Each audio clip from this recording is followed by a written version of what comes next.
Voilà, bonjour tout le monde, bienvenue pour notre troisième cours déjà. C'est déjà le troisième cours qu'on fait ensemble sur la méditation, sur le calme mental. Donc, on avait vu déjà dans les deux premiers cours l'origine, en quoi consiste la méditation, qu'est-ce que ça veut dire selon la philosophie bouddhiste tibétaine, la méditation, d'où ça vient, c'est quoi les sources, et on avait parlé un peu sur comment se préparer pour une séance de méditation. On avait expliqué les quelques préparations les plus importantes, telles que préparer l'endroit, telles que comme mettre l'endroit inspirant, le rendant propre, en disposant les supports de méditation. Donc, si on veut aussi faire euh, les offrandes, c'est quoi ça?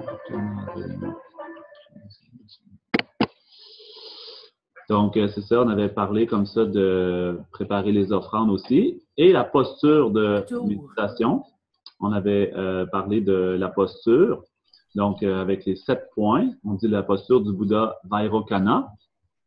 Et aussi, si on rajoute le 8e point, donc la respiration. Donc, on avait vu ça au dernier cours. Donc, il nous restait seulement la 4e préparation à voir. Donc, la 4e préparation ici, qu'est-ce qu'on parle? On parle de établir la visualisation. Donc, qu'est-ce que ça veut dire ici, établir la visualisation? C'est que dans la philosophie bouddhiste, quand on parle de méditation, on parle de l'esprit qui va méditer. Donc, c'est l'esprit qui médite. L'esprit, bien sûr, il y a plusieurs facettes. On parle dans le bouddhisme de 6 consciences. Donc, il y a les consciences extérieures puis la conscience intérieure. Donc, c'est la conscience intérieure qui va méditer. Donc, les grands maîtres expliquent que pour méditer, en fait, on doit choisir un objet intérieur sur lequel on va se concentrer pour obtenir une forme de calme mental, de calme de l'esprit. Donc, l'objet doit être intérieur. Dans certaines traditions, l'objet va être extérieur. Par exemple, on va regarder quelque chose ou on va écouter quelque chose, écouter un son, se concentrer sur un son, se concentrer sur une image visuelle ou sur quelque chose à l'extérieur de nous. Mais dans la tradition bouddhiste, quand on parle de méditation, on va toujours prendre un objet intérieur. Bien sûr que ça peut apparaître plus facile de se concentrer sur quelque chose à l'extérieur, tel qu'un son, mais en tant que tel, pour vraiment arriver à maîtriser la qualité intérieure de pleine conscience et de concentration, c'est par le biais d'un objet intérieur qu'on va pouvoir y arriver. Donc, l'objet qu'on va prendre, en fait, c'est l'objet de notre choix. On va essayer de se concentrer sur un objet de notre choix. Puis cet objet-là, en fait, il doit avoir certaines caractéristiques. Donc, dans les textes, on dit l'objet, ça peut être n'importe quel, en autant que ce soit un objet qui, pour nous, va être inspirant. Donc, par exemple, certaines personnes vont préférer, par exemple, prendre un objet tel qu'un point lumineux, une fleur ou tout autre objet. Dans la tradition bouddhiste, par exemple, l'objet qui est pris habituellement, c'est la représentation du Bouddha, comme si on visualisait le Bouddha présent devant nous, le corps du Bouddha. Mais peu importe l'objet, ça va fonctionner, mais en autant que l'objet soit quelque chose qui va être inspirant pour nous. Donc, quand on parle d'objet, ici, on ne parle pas d'un objet physique, matériel, concret, mais vraiment de quelque chose qui va être imaginé par l'esprit. Donc, comme un objet de l'esprit. Quelque chose sur lequel l'esprit va s'appuyer pour obtenir plus de concentration, de calme. Donc, c'est quelque chose, bien sûr, qui n'est pas évident au début, qui n'est pas facile, mais comme toute chose, en s'y entraînant, en s'y appliquant, en s'exerçant, on va devenir plus familier et ça va devenir plus facile. Donc, c'est la technique vraiment idéale qui est recommandée par le Bouddha, par les maîtres pour pouvoir obtenir le calme mental. Donc, c'est un objet qu'on va choisir comme ça. Puis, on dit, l'objet qu'on va visualiser ou imaginer, on va l'imaginer dans l'espace devant nous. Donc, comme s'il était présent comme dans l'espace devant nous, à environ une distance équivalente à notre hauteur. Ça veut dire, si, mettons, on mesure 1,50 m, ben, visualiser devant nous à 1,50 m. Un peu plus haut comme que le point entre nos deux yeux. Ça veut dire un peu plus haut dans l'espace devant nous. Donc, on dit qu'à cette hauteur-là, de ne pas le visualiser trop bas, de ne pas l'imaginer non plus trop haut. Donc, ça va prévenir l'agitation mentale parce que visualiser trop haut, on va facilement être la proie de l'agitation. Si on l'imagine trop bas, on va facilement avoir l'esprit trop détendu, trop relâché, puis ça va manquer de clarté dans notre visualisation, dans notre méditation. Donc, ce qui est recommandé, c'est de visualiser, d'imaginer cet objet-là. Par exemple, si moi, je prends l'image de Bouddha ou si je prends une simple fleur ou quoi que ce soit, peu importe c'est quoi l'objet. Donc, je vais l'imaginer à cette distance-là, environ 1,50 m devant moi, un peu plus haut que mes deux yeux. Et je vais essayer de le voir clairement apparaître, comme s'il était réellement présent devant moi. Et de le voir avec certaines qualités aussi. On dit de l'imaginer très clair, très lumineux. Donc, pour que ça évite notre esprit de tomber dans la léthargie, le sommeil. Donc, quand notre esprit n'a pas assez de clarté, notre esprit tend à s'en aller vers la léthargie, le sommeil, le relâchement mental. Donc, pour éviter ça, on l'imagine avec comme beaucoup de luminosité, beaucoup de lumière. Pour éviter que l'esprit devienne trop agité, qu'est-ce qu'on fait? On imagine que l'objet qui est présent devant nous, qu'on imagine comme réellement présent devant nous, a un certain poids. Donc, en ayant un certain poids, notre esprit qui voudrait autrement s'échapper, s'envoler, s'agiter, donc, en pensant que l'objet qui est devant nous est lourd, ça va, en quelque sorte, ancrer notre esprit. Donc, puis l'objet, on devrait l'imaginer pas trop haut, environ comme la hauteur, on dit d'1 pouce ou comme environ une main comme ça.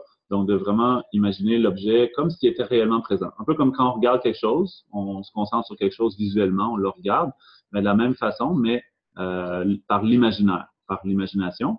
Puis, on dit de l'objet de méditation qu'on va prendre le temps de choisir, prendre un objet qui est inspirant pour nous, quelque chose qui ne doit pas stimuler comme une genre de perturbation mentale. Par exemple, si c'est quelque chose qui nous rappelle beaucoup de souvenirs, beaucoup de choses du passé, ou qui nous fait beaucoup être agité, ou qui déclenche en nous des émotions. Donc, c'est pas l'idéal parce que notre esprit, on tend à essayer on essaie de le calmer. Mais si on a un objet qui nous rappelle une sorte de souvenirs, si on pense trop à c'est exemple, mon objet de méditation, c'est mon conjoint ou ma conjointe. Puis là, dans ma méditation, je vais faire une sorte de projet où je vais penser beaucoup à cette personne-là. Je vais être plus agité. Si je prends un objet, exemple, mon plat préféré, donc peut-être je vais aussi avoir beaucoup d'agitation durant ma méditation, c'est mieux de prendre quelque chose qui est plus neutre, par exemple, comme si je prends un point, une lumière, une fleur, une lettre, une image de Bouddha, peu importe, quelque chose qui va être très comme pur, simple, quelque chose qui n'a pas trop de détails non plus, quelque chose qui n'est pas trop détaillé pour que ça soit pas trop difficile à visualiser. Donc, quelque chose comme un objet qui est inspirant pour moi. Donc, de simplement essayer de garder notre esprit sur cet objet-là qu'on a choisi. Donc, c'est ce qu'on essaie de faire durant la méditation. Mais on va y revenir plus tard, mais comme ça, vous pouvez déjà essayer. Donc, on va commencer, faire une petite séance ensemble, comme d'habitude. Donc, vous pouvez vous asseoir, comme avec le dos droit, comme d'habitude, comme la posture qu'on a expliquée, ou la posture que vous trouvez confortable. Donc, vraiment, prendre cette posture-là, puis essayez de concentrer votre esprit comme ça sur un objet que vous allez voir devant vous. Donc, si vous n'y arrivez pas, des fois, notre esprit est trop sous l'influence des émotions, des pensées, etc., on n'y arrive pas. Donc, à ce moment-là, comme on expliquait, on peut se revenir sur la respiration, essayer de revenir sur la respiration, puis concentrer notre esprit sur la respiration. Une fois que l'esprit est apaisé, donc on peut revenir sur notre objet de méditation. Donc, c'est sûr que au départ, habituellement, les gens, quand on n'a pas l'habitude de méditer comme ça, c'est très difficile de choisir un objet puis de concentrer notre attention dessus. Donc, il va y avoir beaucoup d'agitation, etc., qui va se produire. C'est normal, mais comme ça, on essaie de s'y entraîner. Donc, si c'est trop difficile, vous pouvez simplement revenir à mouvement de la respiration pour vous ramener vers le calme intérieur. C'est bon tout le monde? OK, on va essayer comme ça. On va faire une petite méditation. Après, on va continuer.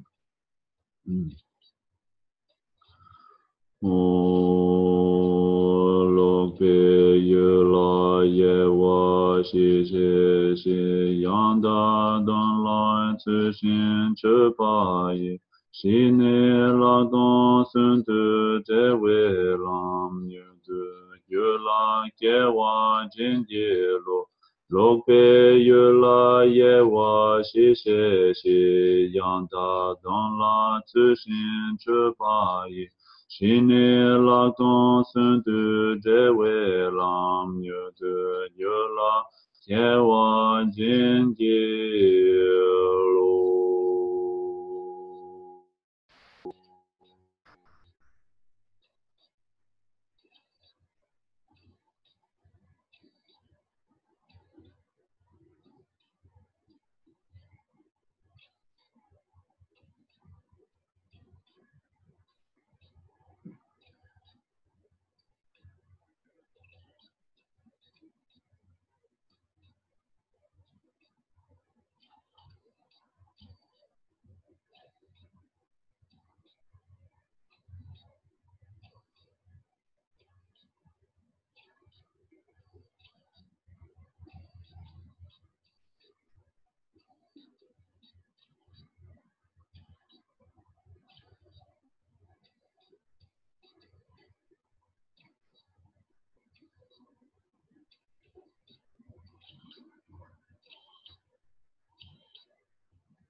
Voilà.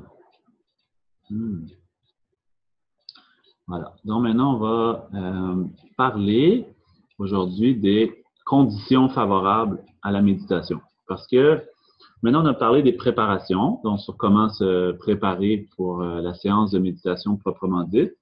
Et après, on va arriver à la séance proprement dite. Donc, qu'est-ce qui se passe durant la méditation? Quels obstacles qui peuvent survenir? Puis, les antidotes pour surmonter ces obstacles-là. Mais avant d'arriver là, on parle ici des conditions favorables. Ça veut dire que, oui, bien sûr, on va se préparer pour la méditation proprement dite, mais en général, dans notre vie quotidienne, c'est important de réunir toutes les conditions qui vont favoriser le calme mental aussi.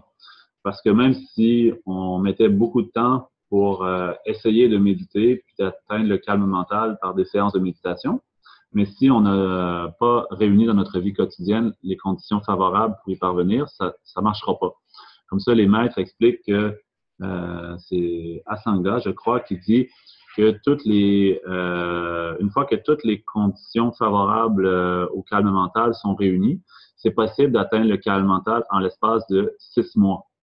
Mais que si toutes les conditions favorables ne sont pas réunies, même si on s'exerçait pendant de nombreuses années, même plusieurs vies, on ne pourrait pas arriver à trouver le calme mental. Donc, c'est vraiment important de réunir ces conditions-là.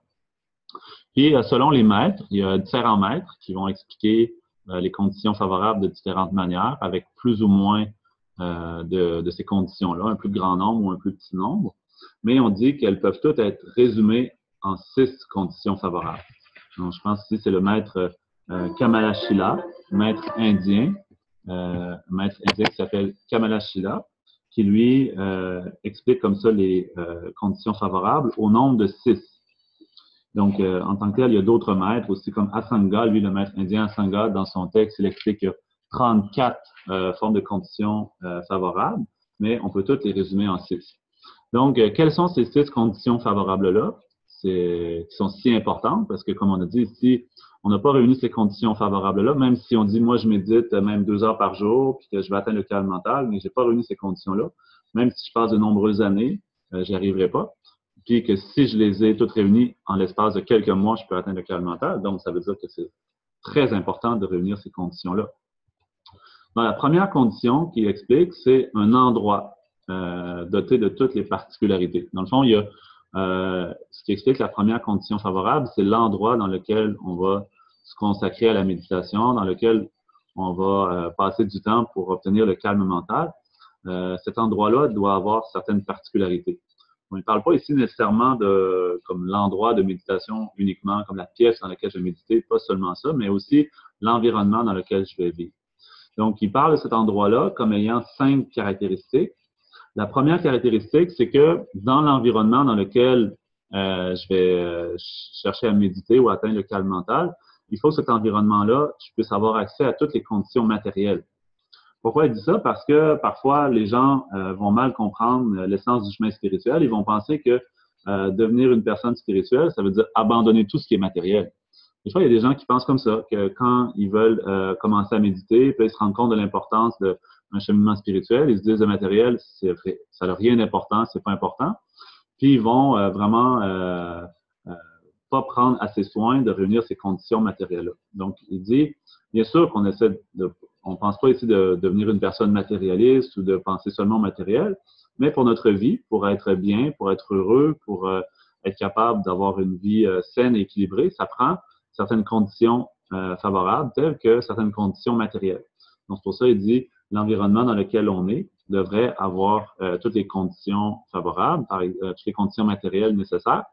Par exemple, nous, on n'a pas vraiment ce problème-là. C'est sûr qu'on vit dans des pays où les ressources matérielles sont assez abondantes, puis qu'on n'a pas ces problèmes-là. Mais si on parle, par exemple, dans certains pays, ou si mettons, on pense à des maîtres des méditants, par exemple, des Tibétains qui partent s'isoler dans la montagne pour méditer pendant de nombreux mois ou de nombreuses années. Mais en tant que tel, ces personnes-là, ils se détachaient pas entièrement du matériel, dans le sens qu'ils ont besoin de manger, ils ont besoin de certaines conditions pour vivre. Donc, la tradition tibétaine fait que certaines personnes comme ça qui partent méditer ont toujours un bienfaiteur, quelqu'un qui va prendre soin de ses besoins matériels, donc aller lui porter la nourriture qu'il a besoin, etc., pour qu'il puisse poursuivre ses méditations. Donc, je pense qu'en Occident, on n'a pas cette opportunité-là, je ne crois pas. Ok, si vous dites, moi, je vais méditer, je vais trouver un bienfaiteur, vous annoncez sur Facebook que j'ai besoin de quelqu'un pour m'apporter la nourriture, puis venir payer mon loyer, puis moi, je vais méditer, je pense que ça ne fonctionnera pas. Donc, c'est mieux d'être autonome et indépendant dans nos accomplir, de réunir toutes les conditions matérielles. Donc, c'est pour ça qu'on parle souvent dans la philosophie bouddhiste, avoir une vie équilibrée. Ça veut dire, bien sûr que le côté spirituel est important, mais aussi le côté matériel est important. On a besoin des deux. Donc, avoir une vie comme ça équilibrée entre les deux. Donc, c'est la première condition favorable. Dans l'endroit, il y a 5 caractéristiques. La première caractéristique, c'est ça, c'est d'avoir toutes les conditions matérielles à proximité. Donc, une autre des conditions aussi nécessaires, c'est d'avoir un environnement qui est sain, dans le sens qui est salubre, qui n'est pas propice aux maladies, etc. Donc, encore une fois, je ne pense pas que pour nous, c'est quelque chose de vraiment difficile, mais dans certains pays, des fois, ça peut créer un obstacle, que les conditions de salubrité sont déficientes. Dans ce cas-là, ça va être difficile de pouvoir méditer. Mais ça veut aussi dire, cette condition-là veut aussi dire, pas nécessairement seulement l'endroit, mais aussi de prendre soin de notre santé, dans le sens que l'environnement peut être propre, l'environnement peut être sain, mais est-ce qu'on prend soin de notre santé? Donc, c'est important aussi cet aspect-là de pas seulement d'avoir le côté matériel, mais d'avoir le côté aussi être en bonne santé, donc prendre soin de notre corps, donc pas passer toute la journée connecté sur Facebook, mais aller faire un peu de marche, aller faire un peu d'exercice ou comme travailler ou quoi que ce soit. Donc, d'avoir une vie équilibrée, bien manger, etc. Donc, l'environnement sain veut dire bien sûr l'environnement, mais aussi prendre soin de notre santé. Donc, c'est une autre condition favorable parce que notre corps et notre esprit sont interreliés. Si on ne prend pas soin de notre corps, ben, notre esprit va avoir la difficulté aussi à trouver un bon équilibre. Par exemple, quand on parle dans le niveau subtil du corps, il y a l'énergie qui circule. Donc, si le corps n'est pas en bonne santé, l'énergie circule moins bien. Donc, d'avoir des états d'esprit positifs, des états d'esprit calmes, ça va être aussi plus difficile. C'est pour ça que c'est vraiment important de prendre soin de la santé. Donc, le deuxième élément comme ça dans l'endroit, c'est ça, c'est l'environnement, mais aussi notre propre corps. Et troisièmement, on parle d'un endroit qui est sacré ou qui a une énergie particulière. Donc, c'est si vous avez déjà visité des endroits qui ont déjà été visités par des grands maîtres, etc., donc d'aller dans des endroits comme ça, souvent, juste d'être dans cet endroit-là, ça crée une énergie particulière, une ambiance particulière. Donc, bien sûr que d'avoir accès à un tel endroit, c'est vraiment très favorable. Il y a aussi dans la tradition bouddhiste, par exemple, s'il y a des grands maîtres qui ont médité à tel endroit, donc il y a beaucoup de pratiquants spirituels qui vont aller visiter ces endroits-là, puis même méditer au même endroit ou passer du temps là-bas pour faire leur pratique spirituelle. Donc, c'est une condition aussi qui va être très favorable, l'endroit qui aurait une énergie particulière. Donc, bien sûr qu'on n'a pas tous accès à des endroits comme ça. Donc, à ce moment-là, c'est de nous-mêmes de créer un environnement, d'avoir accès à un environnement dans lequel nous-mêmes, on va essayer d'installer, d'essayer de créer une ambiance comme ça spéciale. Donc, dans la tradition, par exemple, bouddhiste aussi, des fois, il y a les familles qui vont avoir une salle de méditation. Dans cette salle-là, ils vont inviter, par exemple, des moines pour venir un peu comme bénir l'endroit, de créer une énergie particulière à cet endroit-là. Donc, c'est toutes des choses comme ça que quand on parle de l'endroit sacré, avoir une énergie particulière. Donc, c'est d'essayer de créer une énergie particulière dans le lieu qu'on va méditer. Puis ça va, encore une fois, favoriser notre état de calme, de nos réalisations dans notre méditation, etc. Ça va être comme une condition favorable.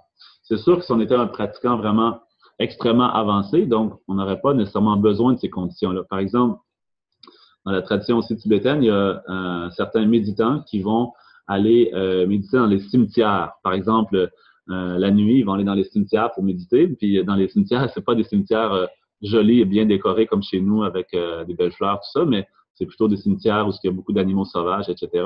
Mais eux, c'est vraiment, ils ont un grand pouvoir, une grande réalisation, puis ils vont être capables de surmonter leur peur, surmonter leur ego en faisant ça. Donc, c'est sûr que là, c'est pour des personnes vraiment exceptionnelles comme ça que c'est possible, mais pour nous, c'est mieux d'avoir vraiment toutes les conditions les meilleures, un endroit calme, serein, qui est propre, qui est inspirant, etc. Donc, c'est vraiment ça qui est le plus favorable pour nous.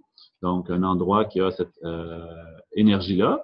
Donc, aussi dans l'endroit, la quatrième chose, c'est d'avoir près de nous un bon cercle d'amis positifs, dans le sens où si on est toujours seul, ça ne veut pas dire de nécessairement habiter avec quelqu'un tout le temps, mais ça veut dire ici, c'est être capable de pouvoir rejoindre, pouvoir contacter, communiquer, échanger avec d'autres personnes qui sont comme nous. Comme un peu comme on fait maintenant. Tu vois, on se rencontre, on parle ensemble, on voit qu'il y a d'autres personnes intéressées comme nous à la méditation. Puis, grâce à ça, ben, ça nous stimule, ça nous donne de l'énergie, ça nous dit, ah, je suis pas tout seul dans mon coin que je médite dans le monde. Il y a vraiment d'autres personnes comme moi, d'autres personnes qui pensent comme moi. Je peux échanger avec eux, je peux partager avec eux, puis on peut s'entraider mutuellement, on peut se stimuler entre nous. Donc, c'est une des conditions favorables aussi d'avoir un bon cercle d'amis. C'est pas la quantité qui est importante, c'est pas d'avoir un compte plein d'amis Facebook qui est important, mais c'est plus d'avoir un bon réseau d'amis, quelques bons amis sur qui on peut compter, avec qui on peut échanger, puis qu'on va avoir des relations très nourrissantes qui nous aident à grandir intérieurement. Donc, c'est ça l'objectif ici. Mais il n'y a pas de limite de maximum. C'est sûr que si vous avez accès à trouver de nombreux bons amis, donc tant mieux si vous en avez plusieurs, mais l'essentiel, c'est plus la qualité que la quantité. Donc, c'est le quatrième élément quand il parle de l'endroit. Puis le dernier élément dans l'endroit qu'on dit qui comporte toutes les particularités, les 5 particularités, la dernière chose, c'est d'avoir aussi accès à toutes les conditions intérieures, dans le sens où on veut avoir toute l'information qui nous permet de cheminer vers le calme mental. Parce que beaucoup de gens, des fois, vont dire, moi, je médite depuis plusieurs années, mais j'arrive pas à avancer, je stagne. Bien, souvent, c'est que la personne manque d'informations. Dans la tradition bouddhiste, avant de méditer, on doit s'équiper de toute l'information nécessaire pour arriver à bien comprendre notre esprit, bien comprendre les obstacles qui vont se produire dans la réalisation du calme mental. Ensuite, quand ces obstacles-là arrivent, comment ils se présentent, comment je fais pour les surmonter. Donc, c'est des éléments qui sont vraiment importants. On dit de avoir reçu toute l'information nécessaire pour pouvoir atteindre le calme mental. Donc, c'est la 5e qualité dans l'endroit. Parce que c'est sûr qu'il y a des gens, des fois, qui sont très intéressés par la méditation, mais qui habitent dans des endroits où on n'a pas accès à des enseignements, on n'a pas accès à des personnes comme ça qualifiées qui vont pouvoir donner de l'information. Donc, en ce temps-là, ça crée aussi un obstacle. Donc, c'est sûr, de nos jours, avec Internet, il y a encore moins d'obstacles. OK, on peut aller voir sur YouTube différentes vidéos comme ça. Mais c'est ça, d'avoir un peu accès à cette information-là va vraiment beaucoup nous aider pour notre réalisation, parce que dans la philosophie bouddhiste, on dit de toute façon, pour méditer, on a besoin de l'information sur laquelle on va pouvoir bien comprendre, puis après, on va pouvoir méditer en se basant sur cette information-là. Sinon, ce serait comme de vouloir escalader une falaise, mais sans main, sans jambes ou sans main, donc on ne pourra pas arriver à grimper la falaise. Donc, c'est l'image qu'on donne pour montrer comment l'information qu'on va bien comprendre, qui va nous permettre ensuite de pouvoir méditer. Donc, tout ça, ce que je viens de parler, on dit les 5 qualités, ça se rapporte à la première condition favorable de l'endroit. Donc, l'environnement dans lequel on médite devrait comporter ces 5 qualités-là, ces 5 caractéristiques-là. Ensuite, on a une deuxième condition favorable qu'on appelle ici diminuer les désirs perturbés. Pourquoi? Parce que le mot désir en langue tibétaine n'est pas, le mot deux parts, okay, qu'on traduit par désir, n'est pas de nature négative ou positive. Ça dépend envers quoi il est dirigé. C'est un désir de quoi que j'ai.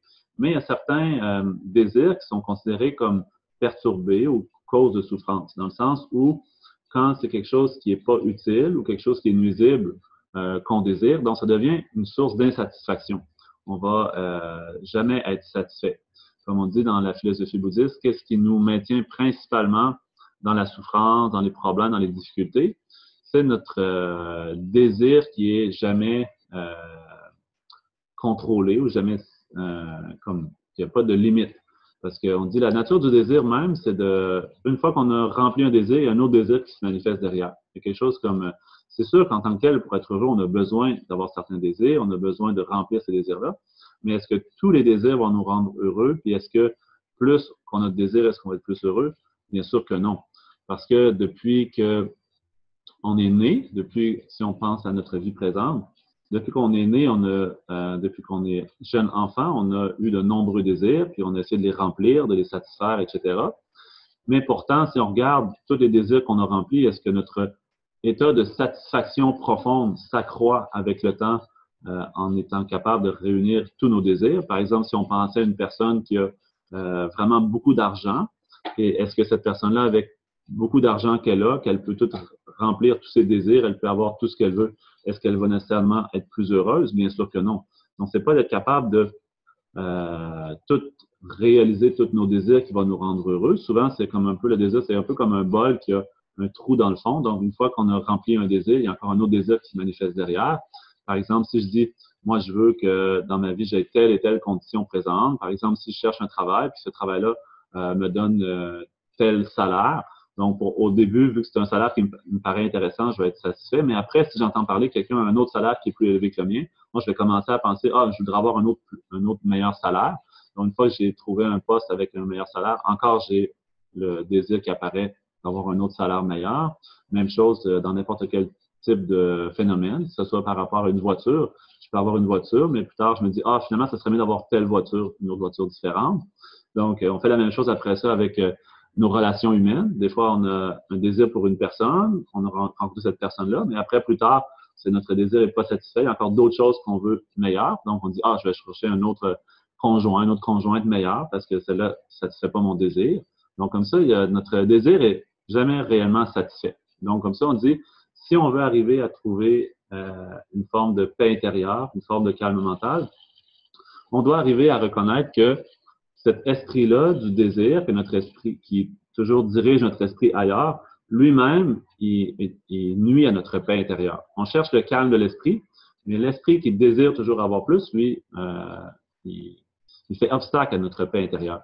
Parfois, on pourrait être très comme content de ce qu'on a, on pourrait être très satisfait, très détendu.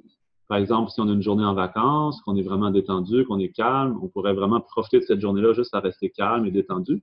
Mais quelque chose arrive dans notre esprit, ah, je veux ça, je veux ça. Donc, toute notre journée, on court après quelque chose, puis on n'arrive pas à rester calme et serein, détendu. Donc, notre désir est pour beaucoup de causes de notre agitation mentale, beaucoup de causes de nos souffrances.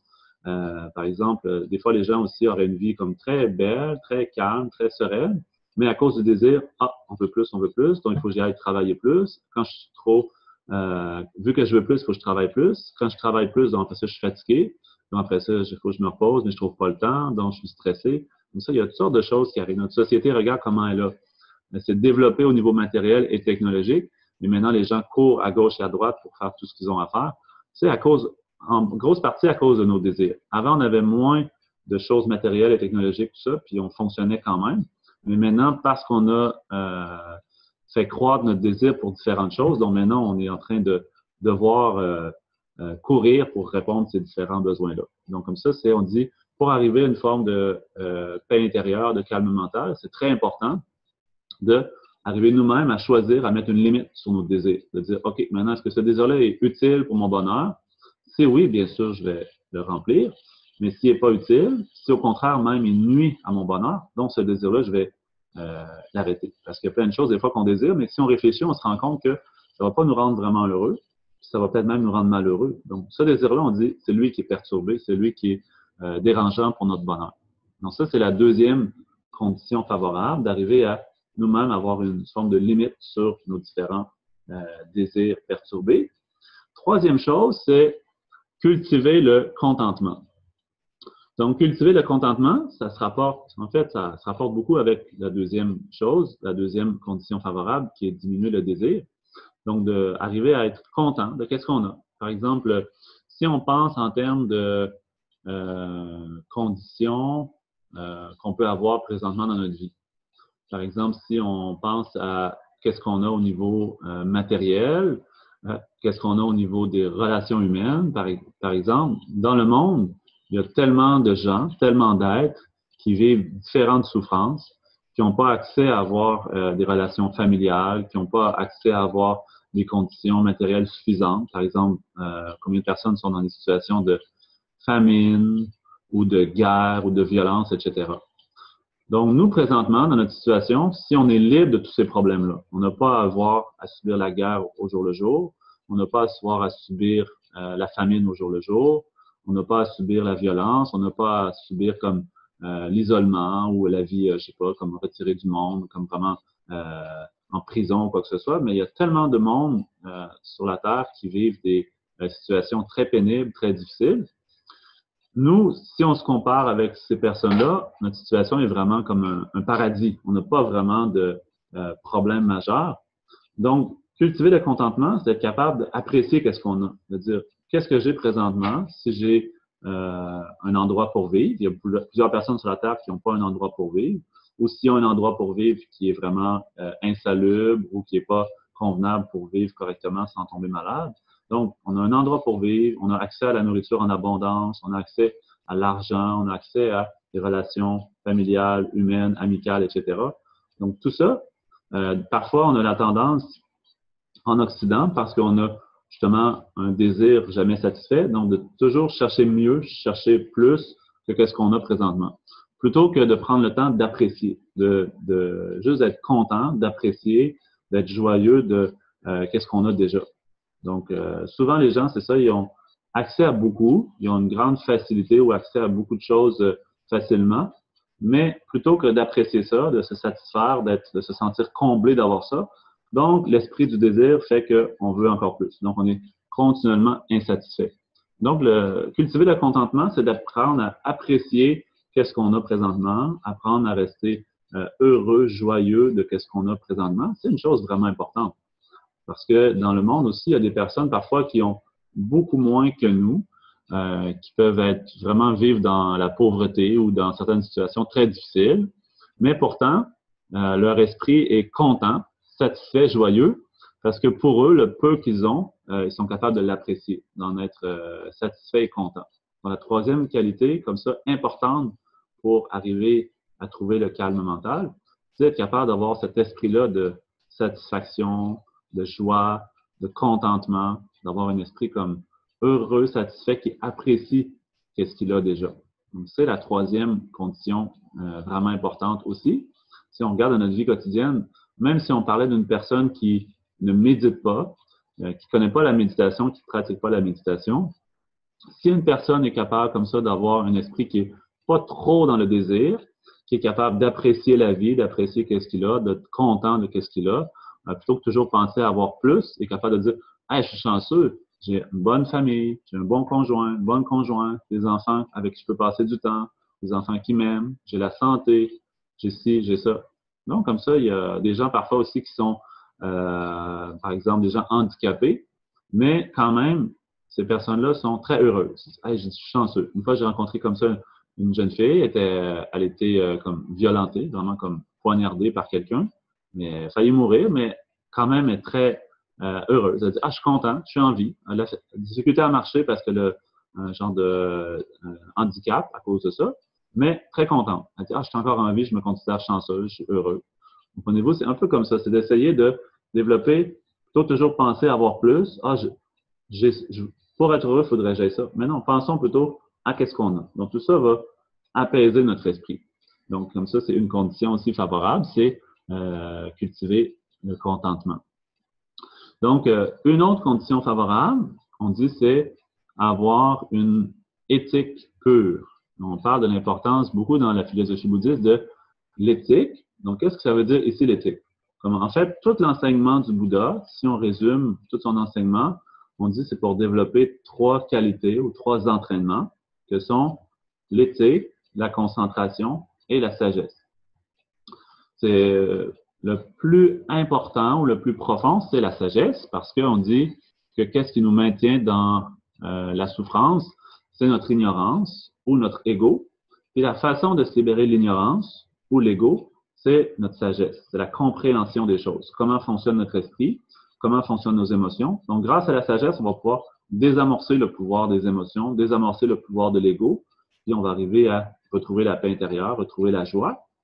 C'est grâce à la sagesse. Mais pour développer la sagesse en profondeur, il faut que j'ai un esprit qui est stable, un esprit qui est capable de être concentré, de rester serein, Donc, parce qu'un esprit trop agité n'arrivera pas à bien réfléchir. Donc, pour arriver à développer la sagesse, j'ai besoin d'un esprit stable qui est le fruit de la concentration. Mais pour développer la concentration, la qualité nécessaire première, c'est l'éthique. L'éthique veut dire un peu comme prendre soin de notre personne, prendre soin de nos actions. Dans le bouddhisme, quand on parle d'action, le terme sanskrit, c'est karma, qui est traduit par action en français. Donc, action, c'est les maîtres bouddhistes comme ça expliquent qu'il y a 3 sortes d'actions, les actions du corps, de la parole et de l'esprit. Donc, l'éthique en tant que telle veut dire être capable d'être conscient de nos actions, être conscient de notre esprit, être conscient de nos paroles, être conscient de nos gestes. Comme le maître indien Atisha dit, quand on est seul, soyons surtout conscients, surtout attentifs à nos pensées. Puis quand on est avec les autres, soyons surtout attentifs à nos paroles et à nos gestes. Donc, comme ça, de prendre conscience de nos actions, puis d'arriver à choisir nous-mêmes nos actions. Par exemple, quand on n'est pas conscient, donc, on tombe sous l'influence de nos pensées, on tombe sous l'influence de nos émotions, on tombe sous l'influence de nos gestes. Donc, des fois, sans s'en rendre compte, on va entretenir des pensées négatives, après des pensées de haine, des pensées de rancune. Donc, après, quand on voit c'est une personne envers qui on a développé des pensées de rancune, de haine, donc on va dire des choses sans s'en rendre compte ou faire des gestes sans s'en rendre compte. Et après, plus tard, ça va nous créer des problèmes. On va avoir comme fait quelque chose, après ça va nous nuire. Donc, comme ça, tout ça est le produit de pas être capable d'être assez conscient de nos paroles, de nos gestes, puis principalement au départ de notre esprit. Donc, comme ça, d'être capable de devenir vigilant sur nos 3 portes, le corps, la parole, l'esprit.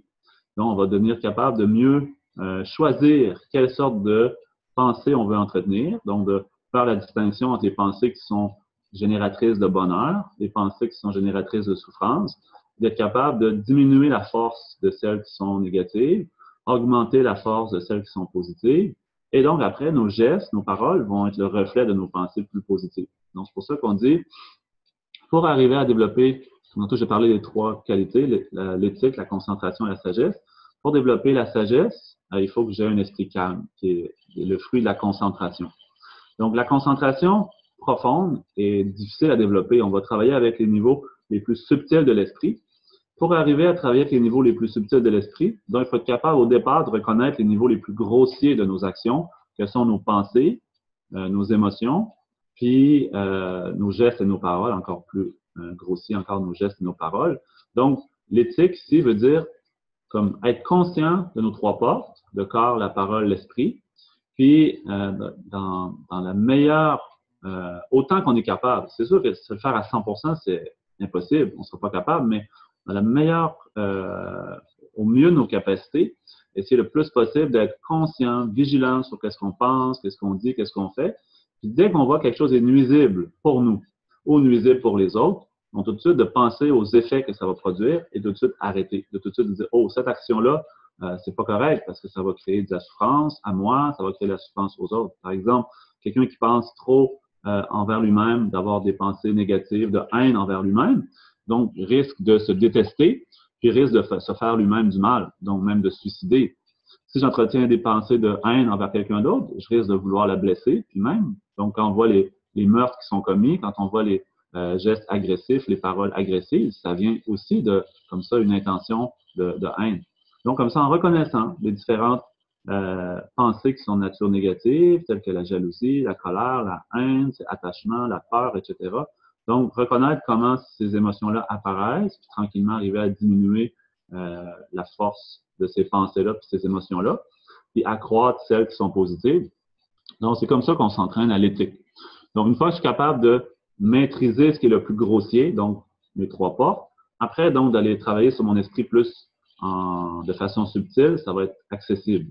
Si on n'a pas aucune éthique dans la vie, par exemple, si moi, je vais toujours mentir, je vais toujours tromper les autres, etc., mon esprit est toujours comme anxieux sur comment je vais faire pour dissimuler mon action, pour pas que les autres le sachent. Je suis toujours en train de calculer le prochain mensonge, calculer la prochaine action. Donc, dans ça-là, mon esprit ne trouve pas de calme. Donc, j'arriverai pas à être capable d'aller à l'intérieur, de pouvoir faire une analyse de mon esprit, d'être conscient de mon esprit. Donc, c'est pour ça que, regarde, si dans la journée, si je vais au travail puis que j'ai eu une relation avec quelqu'un conflictuel, donc j'arrive à la maison puis je veux méditer, mais mon esprit est encore en train de penser à cette chose-là que la personne m'a dit, ou moi, qu'est-ce que je lui ai dit, j'arriverai pas à trouver le calme. Donc, c'est pour ça que être capable de nous-mêmes choisir puis d'avoir des pensées, des gestes, des paroles de nature positive va être une condition vraiment très importante pour le calme mental. Donc, c'est ça, là, je parlais que les maîtres indiens disent que les conditions favorables sont nécessaires pour le calme mental. En fait, c'est vrai, si ces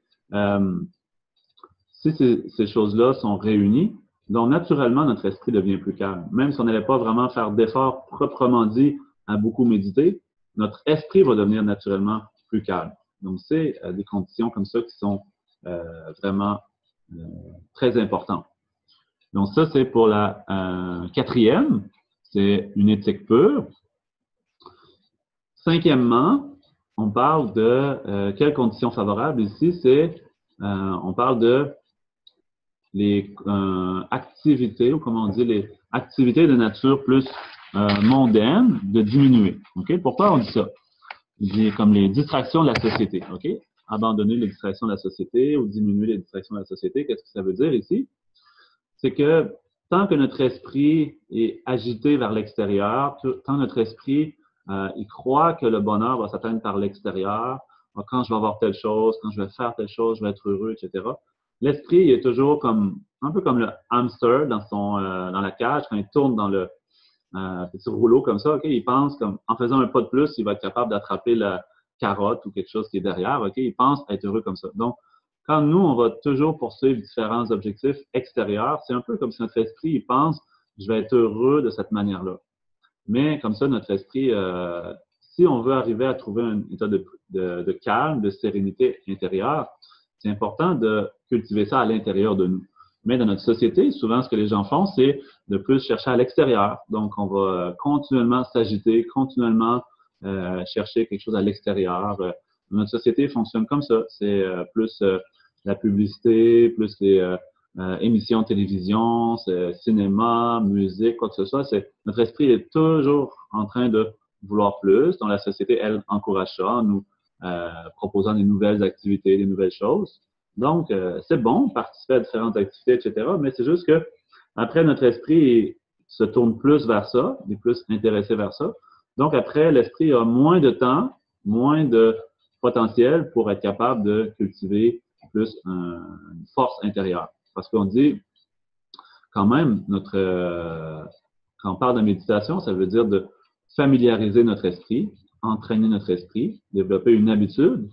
Mais si on n'y consacre pas de temps, on ne pourra pas développer cette habitude-là. Donc, pour obtenir le calme de l'esprit, il faut s'y entraîner, il faut développer des bonnes habitudes.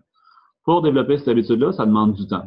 Donc, si tout le temps libre que j'ai, par exemple, en plus que notre vie, surtout en Occident, notre vie occidentale est vraiment tellement occupée, tout le monde dit j'ai pas le temps, j'ai pas le temps. Donc, si nos activités essentielles, telles que notre travail, préparer nos repas, manger, dormir, etc. Donc, tout ça, bien sûr, on ne peut pas le changer. On va rester comme ça. Mais après, il nous reste un petit peu de temps. Que peu de temps. Quand on a fait tout ça, qu'on s'est occupé des enfants, qu'on a tout préparé le repas, qu'on a tout fait les choses, il nous reste un petit peu de temps. Donc, ce peu de temps-là, si on se dit, je vais l'utiliser pour des activités plus mondaines ou des distractions, donc le temps qui me reste pour entraîner mon esprit à être plus heureux et à être plus calme, il n'en reste pas beaucoup.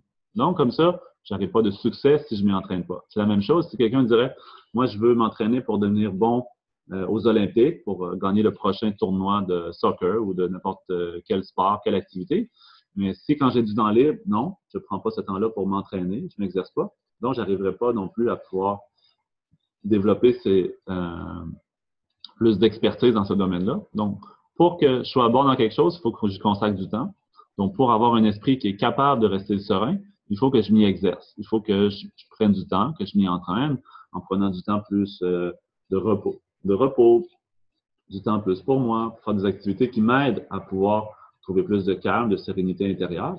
Donc, si au contraire, le peu de temps libre que j'ai, je le passe à m'étourdir dans différentes choses, c'est sûr que j'y arriverai pas. Donc, c'est pour ça qu'on dit l'importance de trouver du temps. Ça veut dire comme diminuer des activités qui sont un peu superficielles ou qui on se rend compte qu'à la fin, donc, on n'est pas nourri. Par exemple, des fois, on fait des activités, puis à la fin, quand on sort de l'activité, sur le coup, on est content. L'activité nous procure un plaisir, mais à la fin, notre esprit est identique comme avant. Par exemple, une fois, j'ai une amie qui m'avait dit, moi, je suis parti en vacances pendant 2 semaines pour me reposer parce qu'elle était trop fatiguée de son travail. Elle est partie se reposer, je pense, au Mexique ou à Cuba ou à un endroit dans le sud. Mais quand elle est revenue chez elle, elle a dit, c'est maintenant, je me suis reposé mon corps, mais mon esprit est comme avant. Quand je retourne au travail, mon esprit est encore agité, encore fatigué. Donc, maintenant, j'ai besoin de vacances pour mon esprit. Donc, comme ça, elle va participer à une retraite de méditation. C'est ça, c'est vraiment, si on était capable de, c'est plus utiliser notre temps pour nourrir notre esprit, entraîner notre esprit, donc ça serait bénéfique. Par exemple, dans la tradition bouddhiste, c'est quand je vais en Inde à chaque année, c'est dans des endroits comme Bodh Gaya, où ce que le Bouddha a atteint l'éveil, où ce qu'il a médité. Beaucoup de gens qui vont, dans la période de l'hiver, passer du temps à Bodh Gaya pour faire toutes sortes de pratiques spirituelles, que ce soit méditation ou récitation de mantra, toutes sortes de choses comme ça. Donc, c'est sûr, les coutumes sont différentes. C'est, pour les bouddhistes ou comme ceux qui sont pratiquants comme ça, ils vont, quand c'est le temps des vacances, aller mettre des efforts pour leur pratique spirituelle. Nous, en Occident, quand on a des vacances, c'est plus aller sur la plage à Cuba. C'est un peu différent. Mais comme ça, si on avait notre c'est ça, le temps qu'on a de libre, le consacrer pour quelque chose qui va nourrir notre esprit vers la sérénité. Donc, on va avoir plus de facilité à trouver le calme. Donc, c'est pour ça qu'il dit ici, diminuer ou comme se libérer intérieurement ou des différentes préoccupations mondaines, trop d'activités superficielles. C'est l'autre conseil qu'il donne comme ça pour trouver le calme mental. Et la 6e condition favorable, on parle ici de abandonner les pensées conceptuelles. Parce que notre esprit est toujours parti dans différentes pensées. Okay? Selon la philosophie bouddhiste, tout ce qui est pensée conceptuelle, tout ce qui est des pensées, c'est quelque chose qui n'est pas en accord avec la réalité. C'est quelque chose qui il déforme la réalité. Par exemple, dans les textes bouddhistes, ils disent, certains maîtres, ils disent, quand on voit quelque chose pour la première fois, on voit sa vraie nature, mais dès le second instant, on voit plus sa vraie nature. Pourquoi il dit ça? Parce que quand on le voit, premièrement, c'est notre œil qui détecte la chose ou la personne, puis après, notre esprit perçoit comment cette personne-là est. Mais après, tout de suite, notre esprit juge, il appose des étiquettes. Ah, cette personne-là est comme ça, cette personne-là. Donc, quand on revoit une personne la 2e fois, 3e fois, 4e fois, on a déjà dans notre esprit certaines images conceptuelles. Ah, elle est comme ça. Ah, elle a telle qualité. Elle a tel défaut. Donc, déjà là, on est en train de juger ou de apposer des étiquettes sur quelque chose, sur la personne. Donc, notre esprit est comme ça souvent aussi parti dans le passé, dans le futur. On se rappelle quelque chose, on garde un souvenir, même si ça n'existe plus dans le présent, on reste accroché à ce souvenir-là. Ou on pense à quelque chose du futur, on appréhende le futur, alors que le futur n'est pas encore arrivé. On est en train de se faire des plans pour le futur. Combien de personnes, des fois, qui s'imaginent quelque chose pour le futur, puis là, finalement, ils se mettent plein d'énergie, plein de temps, plein de projets, plein d'argent. Après, ça ne se réalise pas, donc, ils tombent en dépression, ils tombent vraiment très découragés parce que pourquoi ils sont comme ça? Parce qu'ils ont trop comme imaginé des choses qui n'étaient pas dans la réalité. De la même façon, des fois, il y a quelqu'un qui est trop accroché à quelque chose du passé, donc il reste toujours pris dans cette forme de pensée-là. Que ce soit quelque chose de négatif ou de positif, ça ne fait pas de différence. Si c'est quelque chose de négatif, donc ça va m'amener à développer des pensées de culpabilité ou de sentiment de rancune ou quoi que ce soit. Si c'est quelque chose de positif, donc je vais m'accrocher à ça, ça va aussi ça va me nuire aussi en me rendant malheureux, en me rendant insatisfait. Comme c'est dit dans le texte, il dit qu'on soit préoccupé par des pensées qui sont de nature positive ou négative, ça ne fait pas une grosse différence, dans le sens que si on était attaché par des chaînes en or ou en fer, ça ne ferait pas de différence, on serait attaché de toute façon. Donc, même si les chaînes valent plus ou moins cher, ils nous enchaînent quand même. On est comme liés par ces chaînes-là. Donc, l'esprit qui s'accroche trop aux pensées du passé, du futur, que ce soit des bonnes pensées ou des mauvaises pensées, notre esprit il reste accroché à ça, puis il n'arrive pas à apprécier le moment présent, puis à rester dans le calme de l'instant présent, puis trouver la paix intérieure et le bonheur. Donc, c'est pour ça qu'on parle de l'importance de ne pas suivre nos pensées conceptuelles. Donc, bien sûr, on a besoin de penser, on a besoin de réfléchir, puis d'analyser, etc. Mais le problème, c'est quand on croit trop à ces pensées-là, qu'on s'y accroche, puis qu'on n'est plus dans la réalité, on est trop dans le passé, trop dans le futur, trop dans nos pensées conceptuelles, c'est là que on ne trouve pas de calme, puis que après, on naissent les émotions. Il y a beaucoup d'émotions qui arrivent à cause de trop penser. Donc, toutes nos émotions, comme même la psychologie le dit, parce que le Dalai Lama rencontre souvent des psychologues, des psychiatres, puis même les psychologues disaient au Dalai Lama que quand on est sous l'influence d'une forte émotion négative, c'est que notre esprit a déformé la réalité à 80%.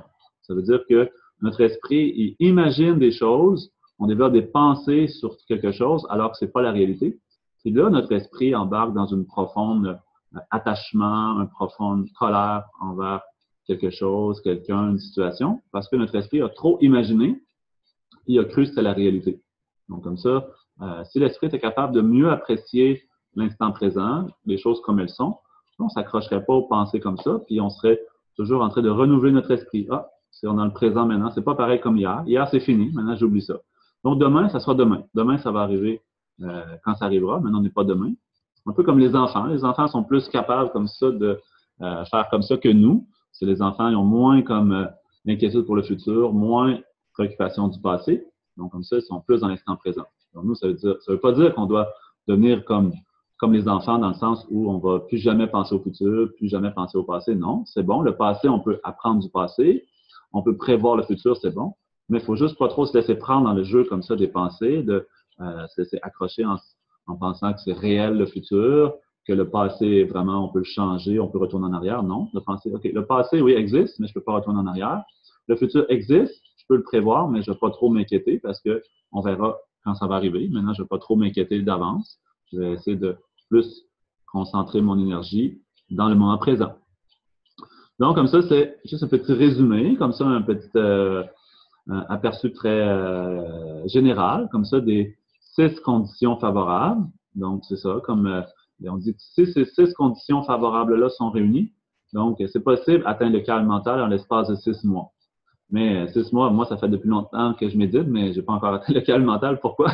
Parce que nos conditions favorables, probablement, ne sont pas toutes réunies. Aussi, c'est la pratique aussi. Je pense, il dit, c'est possible d'atteindre le calme mental si toutes ces conditions-là sont réunies, mais quelqu'un vraiment qui met beaucoup d'efforts, qui pratique beaucoup, OK? Notre style de vie trop actif, OK, nous empêche aussi de trouver comme ça le calme mental rapidement. Donc, comme ça, d'avoir...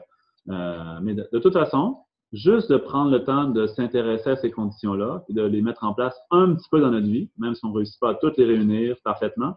Mais déjà, exemple, si, mettons, vous dites, je réussis à réunir 3 conditions ou à réunir ces conditions-là un petit peu mieux qu'avant. Par exemple, avant, vous aviez beaucoup de pensées conceptuelles, mais vous diminuez un peu les pensées conceptuelles. Ou avant, vous n'aviez pas de bons amis, ou avant, vous n'aviez pas comme un endroit de méditation agréable, etc. Si vous réunissez un petit peu de ces conditions-là, juste dans comme certaines mesures, déjà, vous allez voir comme votre esprit ça va être plus facile de trouver une forme de calme intérieur. Donc, de toute façon, tu sais, les conditions favorables comme ça, c'est si on ne les réunit pas, trouver le calme intérieur, c'est vraiment très difficile, inaccessible. Si on les réunit, donc notre état intérieur de calme va arriver plus facilement.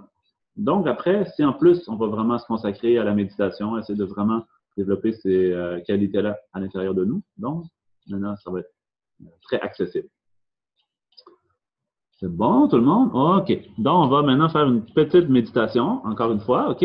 Après, on va, s'il y a quelqu'un a des questions, on va prendre quelques questions.